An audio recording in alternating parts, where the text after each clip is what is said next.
All right, a little Steve Marriott and Humble Pie. If any of y'all remember Humble Pie, ever got a chance to see them, raise your hand. And did you have a great time? Oh yeah, oh yeah, had a great time. And man, who was all in that band? Peter Frampton. I mean, it was just wow. What can you say? It was just a fabulous show. Hello, everybody. How you doing? May I speak favor over us all? Thursdays or Thursdays, and it's also the day of joy. So speaking joy all over us. I mean, just let it just rain all over you. So trust you're having a beautiful day. It's your day. So make it the most that you have. Who knows how many in this realm we all have. But welcome, everybody. Hello, moderators. I see that Robert V is feeling better. Good to have you back, brother. Sounds like it was a rough ride there. Marsha Price is sending out love and healing to you, strength, and looking forward to hearing that. Well, speaking of that, I looked right over there and there's Marsha. Well, I'll tell you what, Mama said there'd be days like this, when you absolutely don't have to do a thing and everything falls in its place. I mean, wow. So welcome. Hello, David Castle and Rufus. Good to see you. Francis, how are you doing? Deborah Sloan, what's up? Big Al, I think heading into Phoenix Town, where Miss Trina's sending you out love to you and the family as well. Grandpa Brian, what's up? Nina, how you doing, dear? Go. Hello, Belanca, how you doing, my love?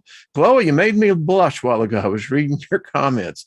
Thank you very much. Elvis is in the house, as they would say. DC, chilling. What's up, Kaz? Much love to you. Flight Risk, I see they let you out. Well, all right. Energy Shifter, how you doing? Thank you so much. I love the energy. So feeling much better. Excellent. Way to go. That just gives you happy feet. Oh, still got that concert, by the way, when they did that tour.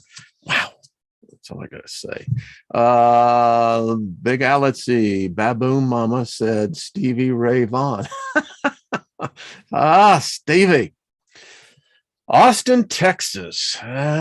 Lived in Austin, Texas, and had a freaking fabulous time. Austin is a unique place. I haven't seen it in the last 20 years. It's kind of grown, but I was still there when it was still small enough. But yeah, had an office right down on 6th Street. Those of you who know about Austin, Texas and know where 6th Street is, we had an office right above the library club. Anyway, those were the days. Pioneering the internet. No one knew. Keep it weird. Energy, you got it. Energy shifted. Yep. Wild days back then. No one knew what the internet was heading towards. It was the Wild West. I mean, it was fun. Hey, Grandpa Brian, what's up? Good to see you, Andrew. Hello, Joyce. Good to see you as well. Melinda says, I live in Tyler. All right. Never been to Austin. Well, it's grown up a little bit from what I hear, but hey, Marty, what's up? Ba-ba-ba-ba-bum. So tonight, artistfirst.com. Yes. 10 p.m. East Coast time, 8 p.m. where I am, the Mountain West. Steiger perspective. Theme tonight is the last one who leaves, please turn out the lights. Check it out. Yeah. I give my solution in how to rectify government. So extrapolate from there, and look forward to seeing you over there. And thank you for growing the show. It continues just to expand so far out. Let's see what else is happening. Just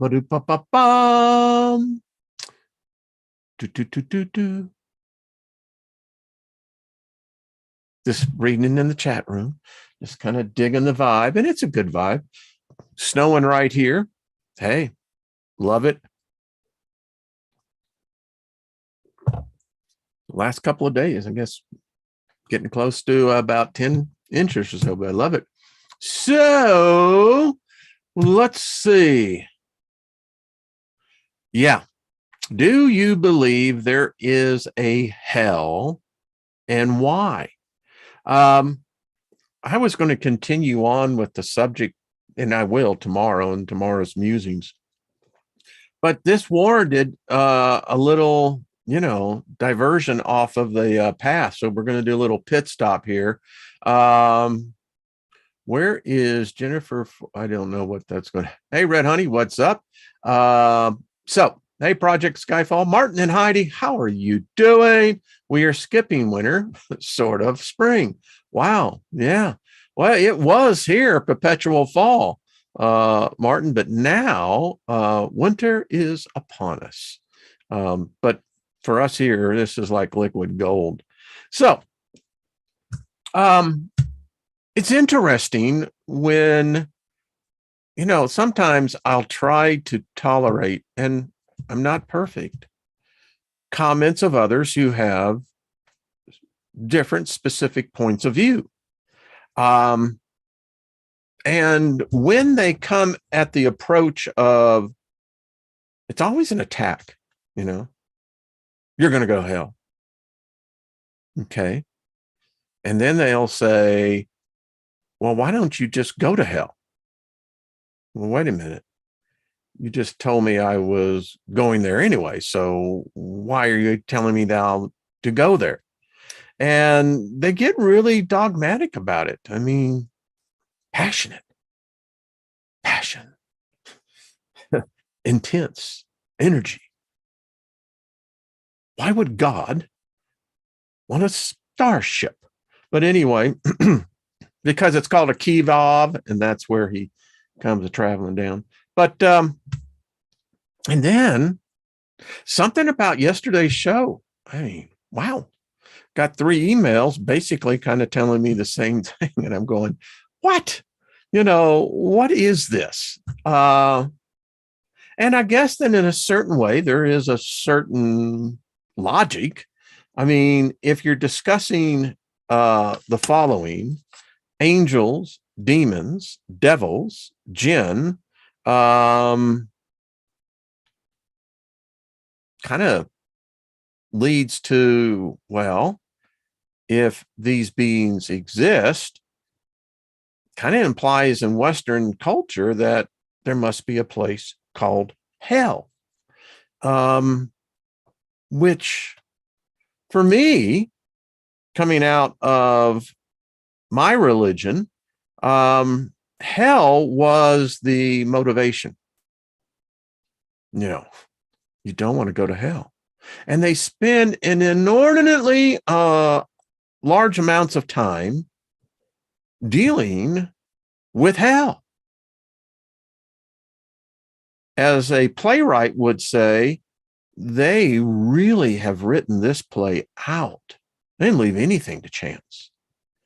And the way that the props are set up, the way that the set is set up, the characters in the play, it all leads to one conclusion at the ending scene of the play.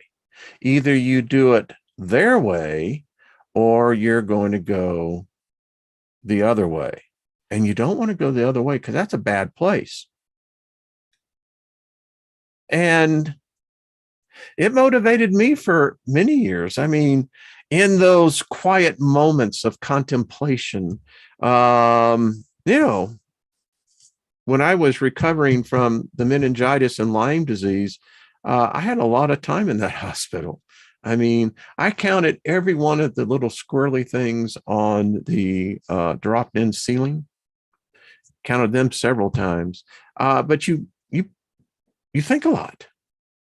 You think about the eternity thing. And then you get to this whole thing. For me, it was like, okay, I was still very much into the groove in a sense, hell. They never talk about heaven. You never hear someone say, I hope you go to heaven. You know, when you die, you're going to go to heaven. You know, it's never in that negative term because it's hard to define heaven. I mean, they've done a great job in defining hell, and that came from one individual. One person created the motif of the modern era of what hell is. That's Dante. He was, latched on to something. And the reason why it was so successful is that because it had everything you needed to entrap a human to obedience, unquestioning anything. And heaven, they don't really tell you what you're going to do in heaven. Now, in hell, you're going to suffer forever and ever and ever, which implies then that the spirit or the soul actually carries feeling. Hey, Teresa, what's up? And that gets kind of weird. So what? You don't need flesh and blood to feel. Okay. The interesting thing about punishment, eventually it no longer becomes punishment. It becomes routine. It becomes normal, no matter how you want to describe it. Because that's eventually what humans do. We adapt. We're the most adaptive creatures around. And we're even more adaptive in the spirit realm. So, okay. So eventually what happens? Do they change the rooms? All right, all of you in room 4B, you now are, it's like, what? Okay. Then that becomes routine. Nothing, the Holocaust proved that. It's the way we do things. Not pretty, but so heaven, what do you do there? The one thing I know about us, they call us, sapiens. We hate boredom. For a God, boredom would be hell. It's just a different type of hell, I guess. But when we speak of hell, that is a modern day invention. We're going to make reference to this book. You really should have this book. I got it in PDF form, and we're going to just visit it a little bit. This is a book. It's not that difficult of a read. It explained to you. There was a video I had until I think NBC News claimed a copyright on it, but it was an interview with a priest, Father. I can't remember his last name. I'll think of it. And anyway, it was on NBC News's news magazine that they had back in the day. And in it, he said, there is no hell. He says the church invented hell because it did several things. Again, it motivated people. It also brought in a large amount of money. Hell's very profitable. You think about it. Churches, mosques, temples are filled because, people, they don't want to go to hell. They don't want to cross that river, They don't want to be on that judgment thing. And so hell is very profitable. For Hollywood, it makes blockbusters. People make a lot of money off of hell. They make money in teaching people how not to go to hell, and then they make money on teaching people how to go to hell. So in that context, hell seems to be an almost destination paradise. Oh, well, isn't that odd? Because when you really study the word hell out, you find out that it actually is a place called paradise. It's not what we see it today, this brimstone like a fire, all yada, yada, yada, yada. No, kind of a place. It was a gathering place. Paradise. Paradise is not heaven. Paradise is not Hades, not Guyana. But then again, that traces back to one central part of the world and the globe, excluding all the other belief systems. Uh, um, so, what is this thing? If the jinn or demons, daemons, divine ones, angels, if angels and this whole group, I mean, where do they live? Where do they exist?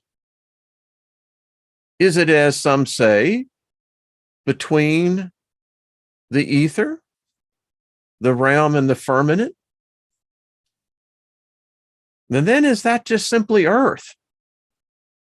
I mean, do all the planets in the galaxy, I ain't going to go to the universe, I'll just stay in our galaxy. Is this the same type of maddening doctrine? You know, my wife, who deals with death, she has seen a lot of it. And we've talked about this. There's basically kind of two different departures. There's one that's very peaceful, and there's one that was just a high agitating fear. People are just so extremely afraid of death. And the underlying current there is that they've got this perception of this make-believe place that was just a dude's imagination. You know, Dante's Inferno is really a love story. You know, it's what would one man give to rescue the love of his life? What would you be willing to pay? Would you be willing to go through, 7 layers of hell, 9, 10? That's what the story was basically about. And, I did a short little PowerPoint. So this is really, if you're really kind of in between on the subject, for me, heaven and what most religions describe it as would be a hell for me. And if hell does exist, then it's an inside job. I mean, why would the antithesis of a righteous God want to have a kingdom that basically he gets the rejects? And this creature is a creature of pride.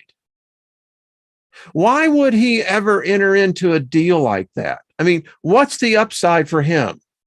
I mean, what's he getting out of this? It seems like he's really getting a lot of, again, the dregs, the pond scum, everything that this other one rejected. I mean, is that really what we're dealing with here?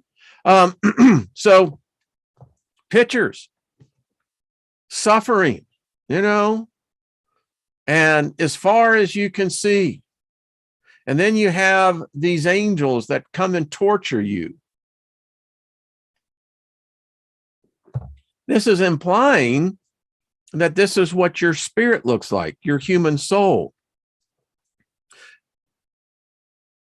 The thing about it is that it was invented. The Christian church, they invented hell, and all we know today was created by men, not God. And the images are all man-made images. Give me 1 second here. As he says, okay. So this is a rendition of Dante's Inferno. Yeah. I mean, you got to look at this, I think, do some psychoanalysis here. What kind of sick mind goes into these type of places and invents this? I mean, you would have to say that this guy has some serious issues. Obviously, he has a real anger issue with women. A lot of repressed anger. I mean, you look at this and it becomes very quickly apparent because it's in a demented mind that you look at punishment, submission, dominance, retribution, slavery.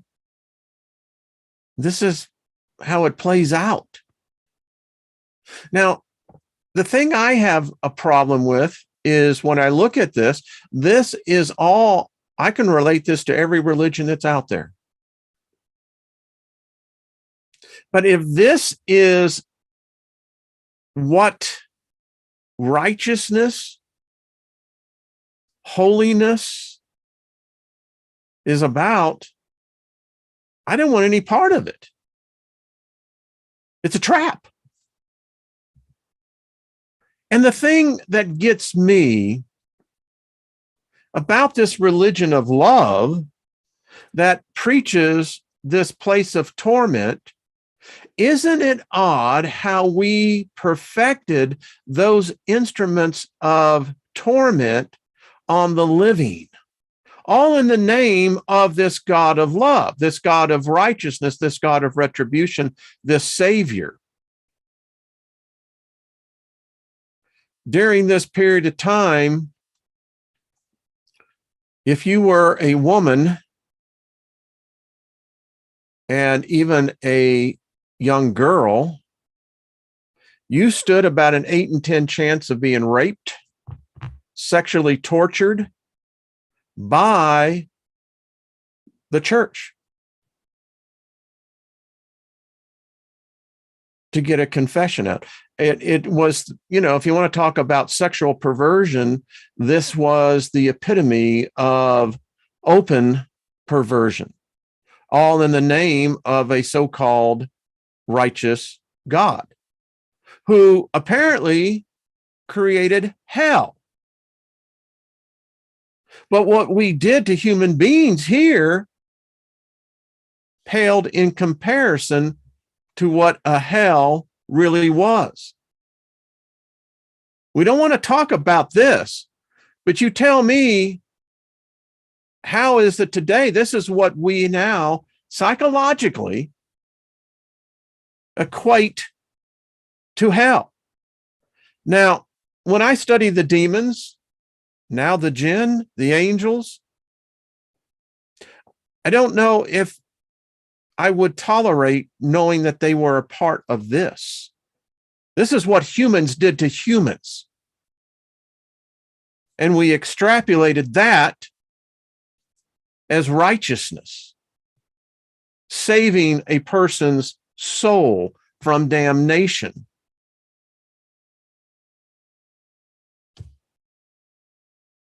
I haven't studied anything of a darker nature than this.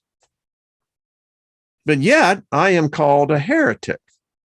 So for over 1,800 years, the church murdered millions in the name of Christ, and this includes the Holocaust.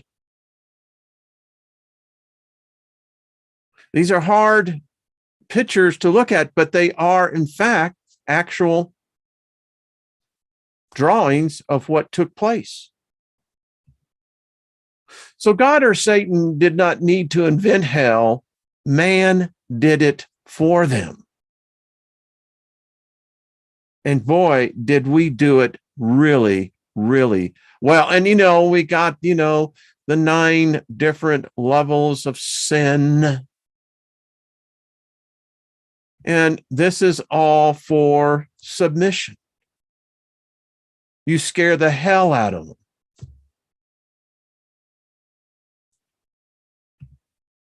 It's sad.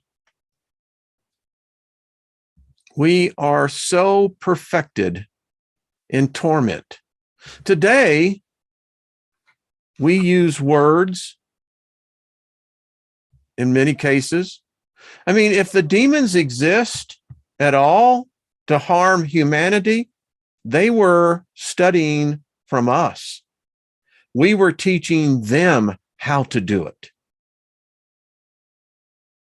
And we did it with such passion, such fervor. This is God. This is Jesus. But yet, we invent this other creature called Satan, the devil, Lucifer, who apparently gets great pleasure in tormenting us. But I don't think Lucifer could have ever learned torture. We taught him, her. So this becomes, this, by the way, is part of the series from Breaking the God Spell. Check it out. This is hard to look at, but this is, and we're doing it today. I mean, things haven't really changed that much. It's just in a different form. And I kind of look at this and going, well, you can't defend this. How do you defend this? And listen, if it was just a fad, like a couple of years, it came in, it came out, would be one thing. This lasted hundreds of years. So when I look at that, and I study the occult, man, I'll study the occult any day of the week and twice again on Mondays, because Mondays are days of prosperity, right? Yeah. So, two individuals, and I deleted their comments.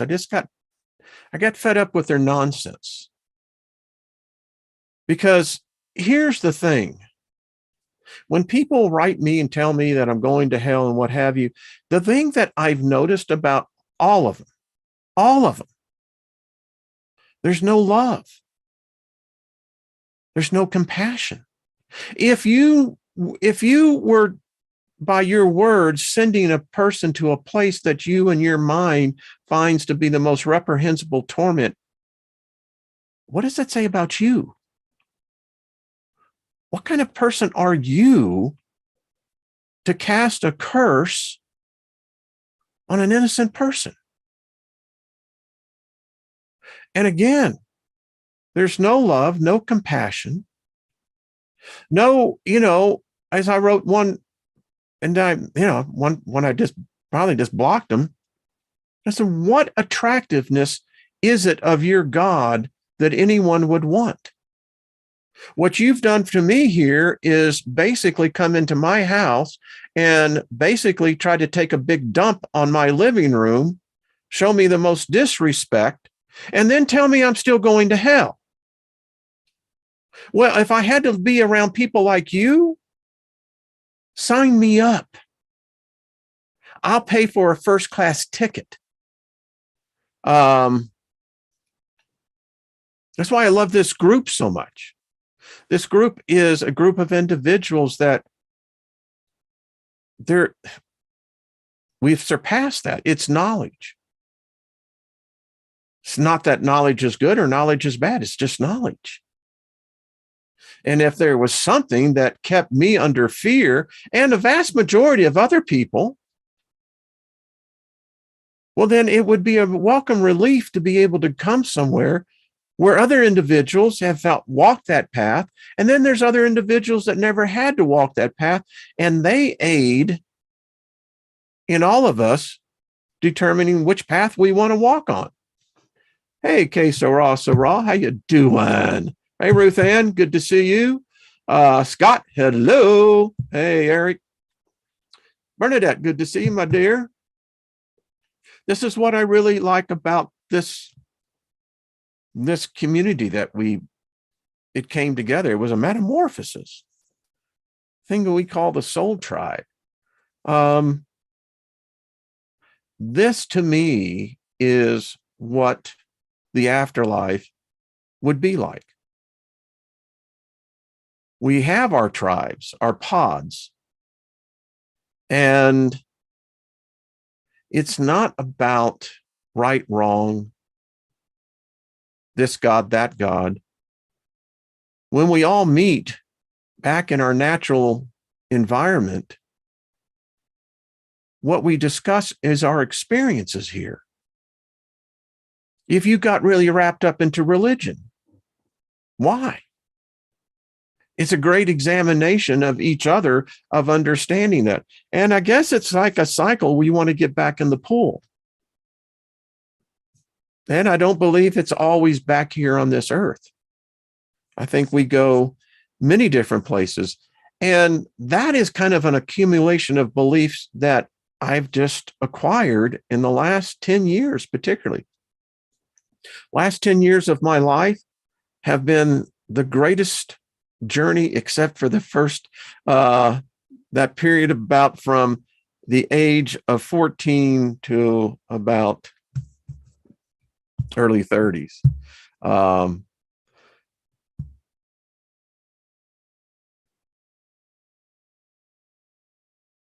thank you, Emmanuel. That's very kind of you. And it gets back to the discussion about the jinn. I mean, there was a video I saw because someone that was, this is what I have to say this. There are many of the Islamic faith that listen, and they're kind people. They really are. They're respectful. I mean, I love them. They have a civility about how they write. Anyway, one suggested that I look at a video that has been, you can see the video, I think it's on YouTube. Anyway, go to Saudi Arabia, you can type in the jinn and the car going uphill. Now, this video shows two younger men. I think they were in a BMW, I believe. Maybe it may have been a Mercedes, but so they're out in the desert, right?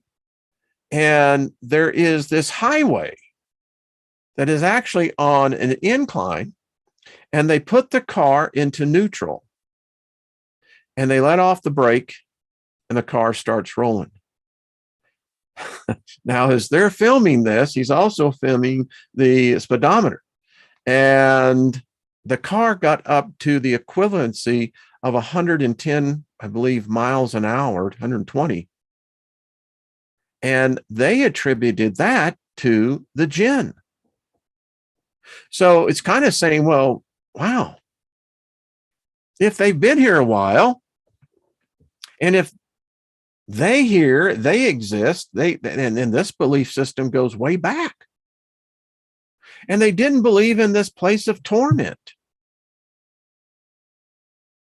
Life in this physical form is just a timeout, I guess. Seems like we're more spirit long-lived than anything else. So, and yeah, they're real.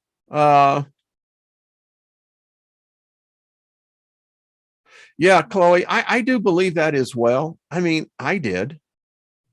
There was a time when, I did street ministry up in St. Louis, did a prison ministry, did a hospital ministry. And, I can say that the intent was never to deceive anyone. We felt that we were really doing humanity a service. And that's just it. I think that's sometimes the cleverness of what's happening here is that we start out with such great intent, compassion. It's interesting how many people we would try to help coming out of the prison system, and a lot of them just saw religion as a racket. And if it was anything to help them get out sooner, they'll adapt to it. But that's just what I saw. Hey, Susie Q, what's going on? That's going, you know.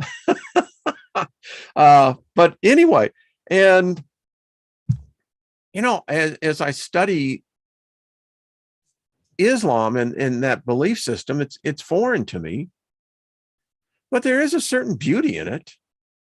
It's like the Hindi religion. Um, there is a certain beauty to it.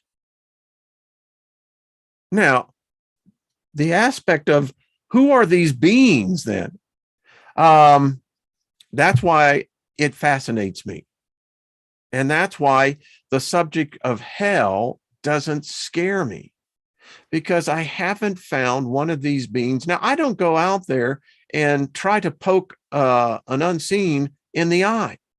I don't try to, challenge it, aggravate it, piss it off. I have enough common sense to say, yeah, okay, I can dig that. I have no doubt that there are some bad Leroy Browns over there. And I'll guarantee you there's probably some, females on the other side that I don't think you want to jack with them either. So my approach is that go in respectively, study before I knock on the door.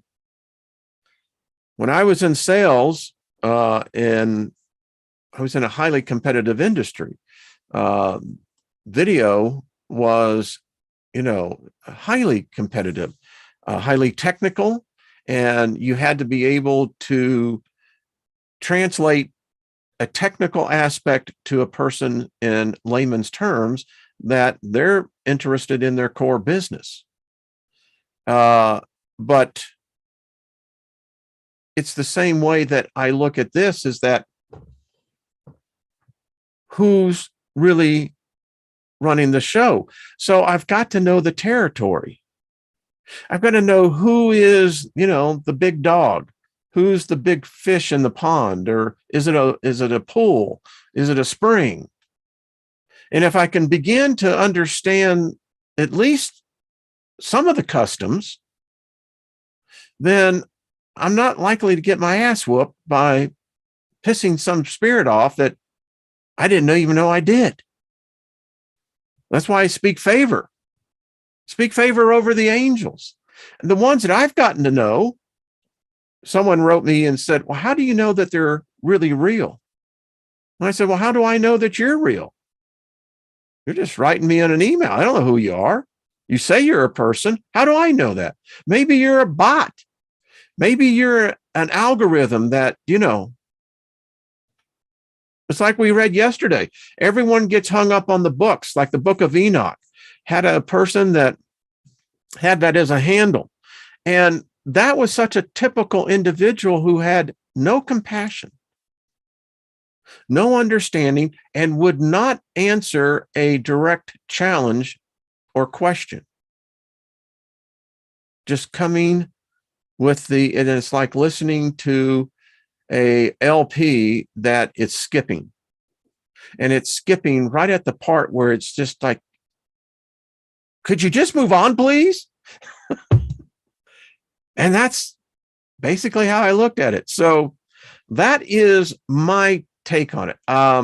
Again, I have no doubt, and I have said this all along for, quite some time. I'm on the record, as they would say. I don't believe we're all the same on the inside. Don't believe we all come from the same source. I don't believe that all humans have souls. Not even sure how many actually have real spirits, inasmuch that we know that there can be what we call empty vessels. And they're just that, they're empty. Is there a big thing in the spirit realm of wanting to move into a body?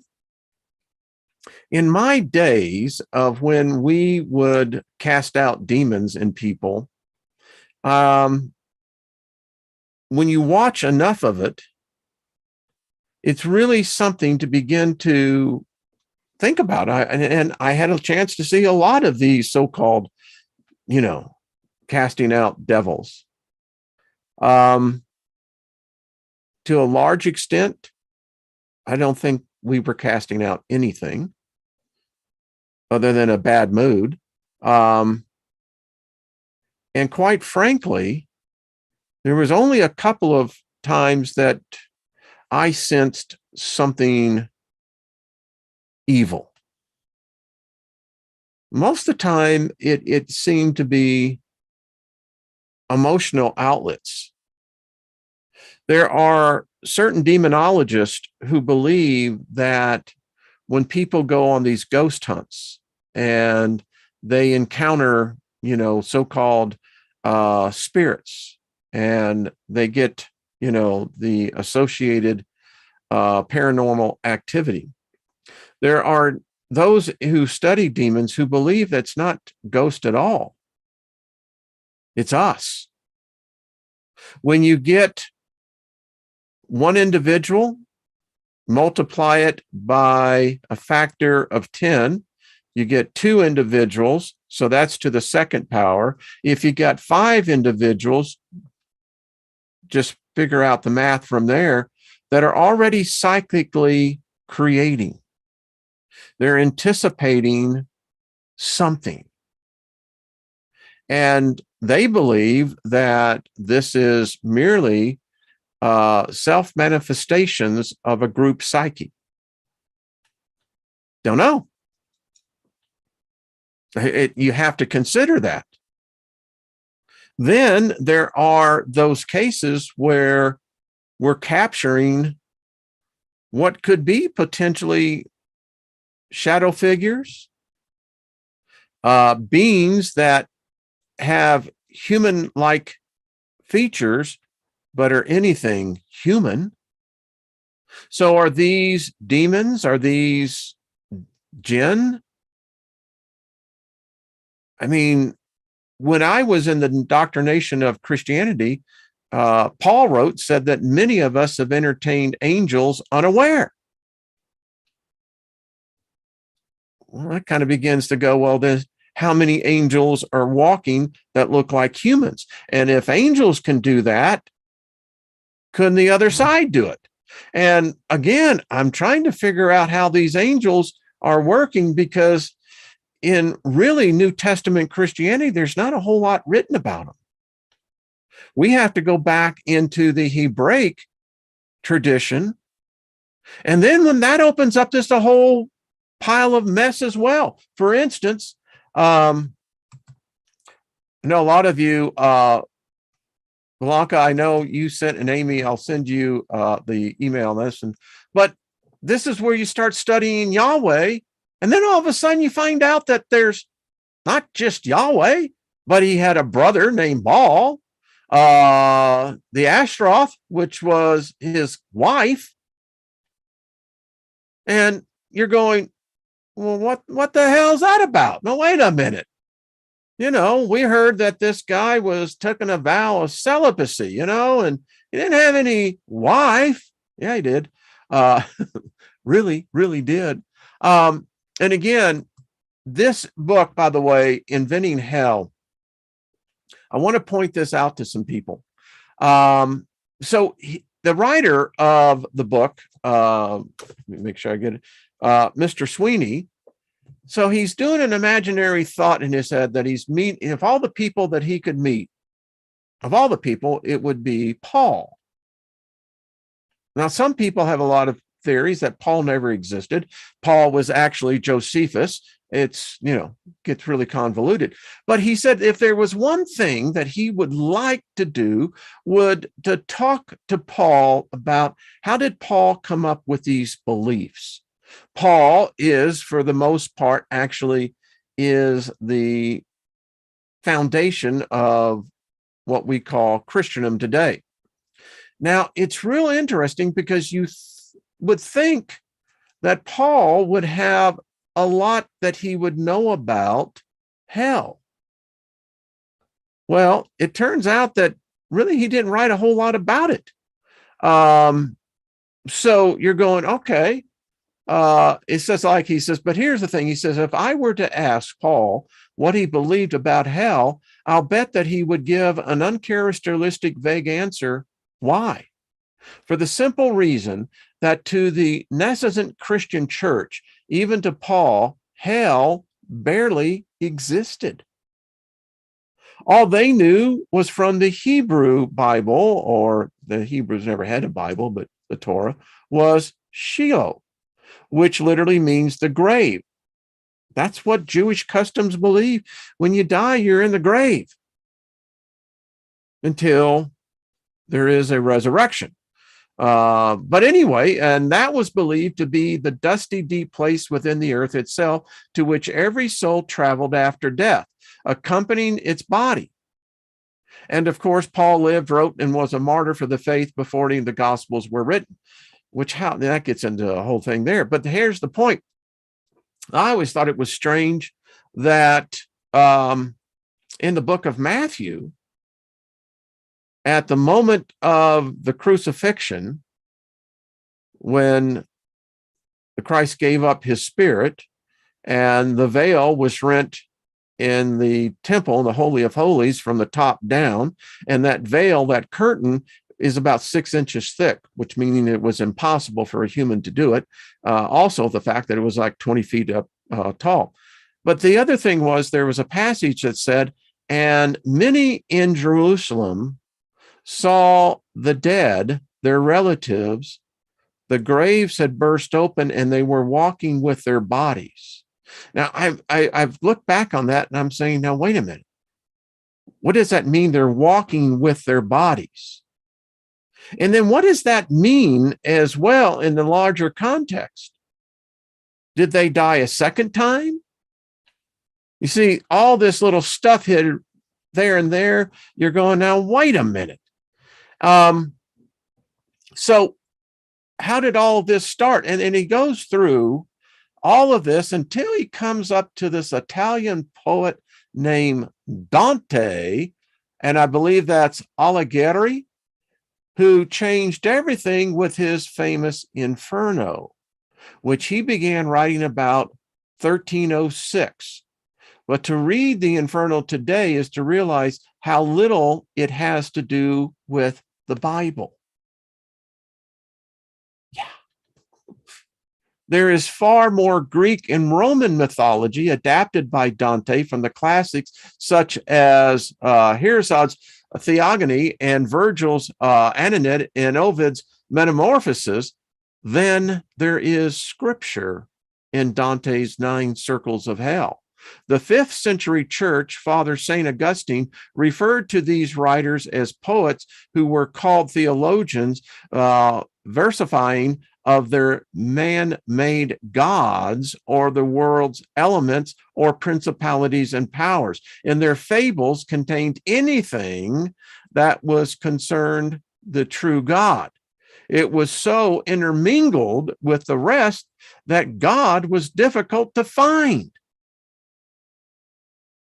And that is the point, as I'm looking at the time.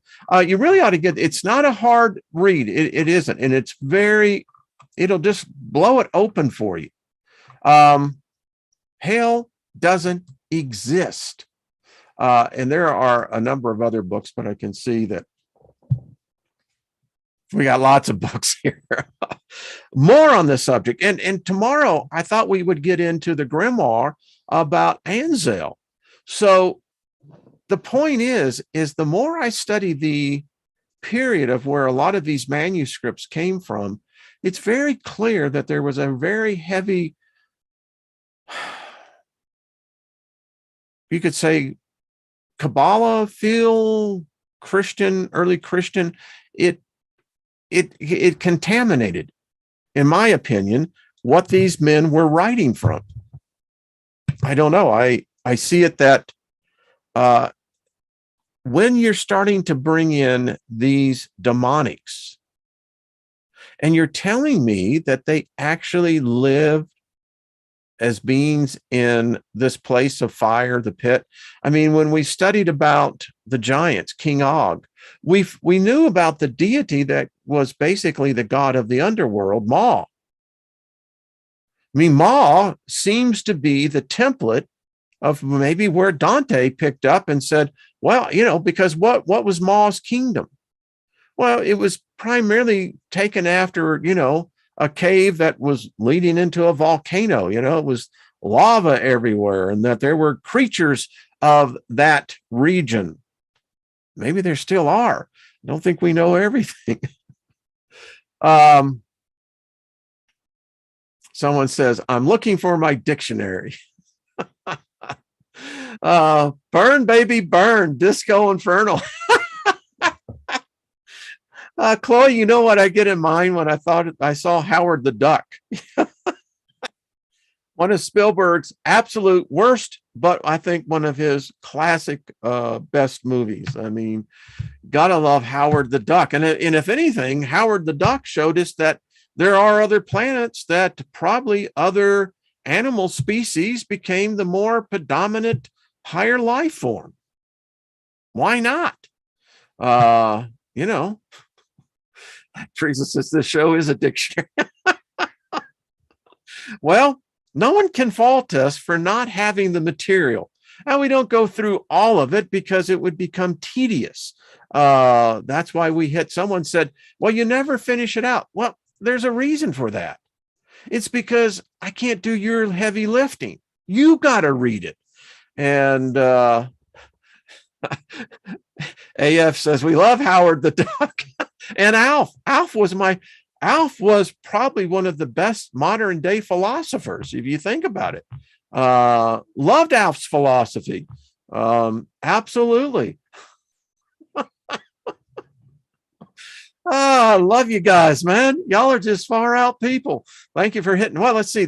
I see 193 and 93. Isn't that? I love numbers. So what else was I going to bring up here? Okay. Yeah. So I do have a couple of other things in here. Here is another one. Well, we only got about 5 minutes. I'll wait. So tomorrow we get right back into it. I want to know these characters. I tell you, I really like the angels. I mean, whether they're real or not, they have an energy to them. And it's kind of the question I had in one of my meditation sessions where I heard the question, will prove that you exist. Can any of you prove that you actually exist? You're going to say, well, why not have a body? Yeah. So what? Well, that proves I exist. Doesn't prove anything. Proves that there's a body, but is it really you? You hear that when you pass over, you don't take your body with you, but we just read that in the original Hebraic belief system, you do. You carry your body. Now, where else did we read that? Oh, yeah. We read that in the teachings of the Far East Masters. Kind of blows the whole reincarnation thing, doesn't it? But I digress. just poquito. So how do you prove that you exist? David Barry, much love to you, brother. I got to tell you, you always are on my heart, and I always think of you often. But again, someone's the tax form. Now we're talking, Scotty boy. Yeah, I got a tax form. Scotty boy, I think you just found the equivalent of the New Testament of the thing. See, I actually, to the IRS, I am both a non-person and a real person. I'm a dead person and I'm a real person. But it still gets into that question though. So where do your thoughts come from? If the saying is true that there's nothing new under the sun that has not been known to man, that which was shall yet be again. So, do we all have original thoughts? Or have we had these thoughts before? Did we send ourselves a message in the bottle? Sending out an SOS. I mean, I don't know. Just some of the questions I ponder. It's interesting. Do I exist? And isn't that interesting that we address ourselves in the first person because I am? Oh, yeah. Where else did we hear that? I am. I am that I am.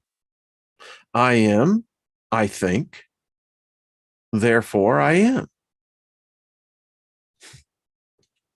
Way to go, man. Keep as cool as you can. It riles them to believe that you perceive that you are real. Okay. Someone mentioned, I'm going to check this out. Thank you for the suggestion. I think it's over on Netflix, Archive 81. Yeah.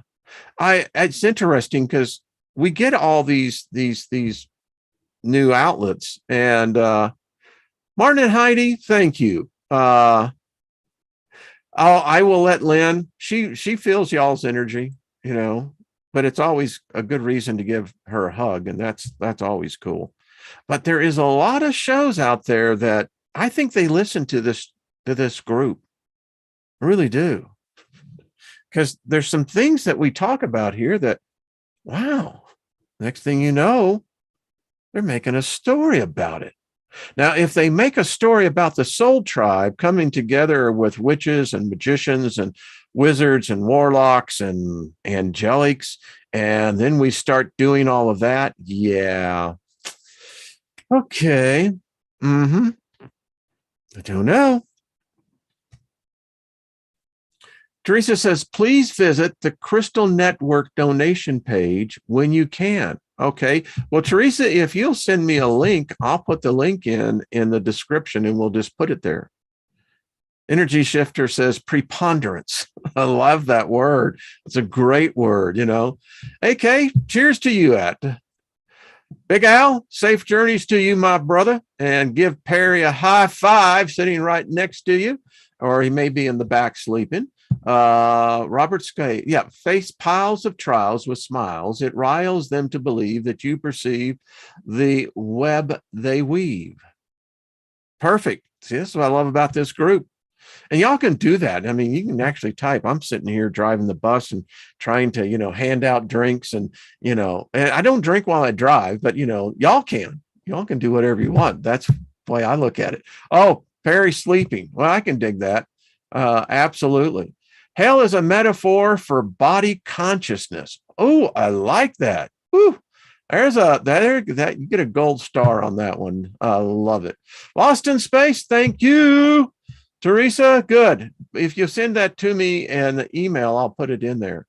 All right, everyone, tune in tonight. Steiger Perspective, 10 p.m. Eastern. Follow your thing there. I think Nina's doing a show tonight, so I think it's either before or after. The Andromeda 7 tomorrow night. Yep, we'll make sure I plug that one in as well. All right, folks, I'm out of here. Have yourself a great day. I'm actually going to go out and blow some snow. That's what you got it for, right? Don't need no stinking shovel. And love everybody. I'll tell you what, and it does. I think it's sometimes when people see that you just respond in love, I always tell, no matter what your opinion is, I always say, I speak favor over your journey. I wish you peace. Boy, but some of them don't want that. They want to give you the middle finger, not the peace sign. But that's okay. We can build on that. All right, folks, I'll see you tonight and see you tomorrow. Much love to all of you. Thank you. Thank you all. All right.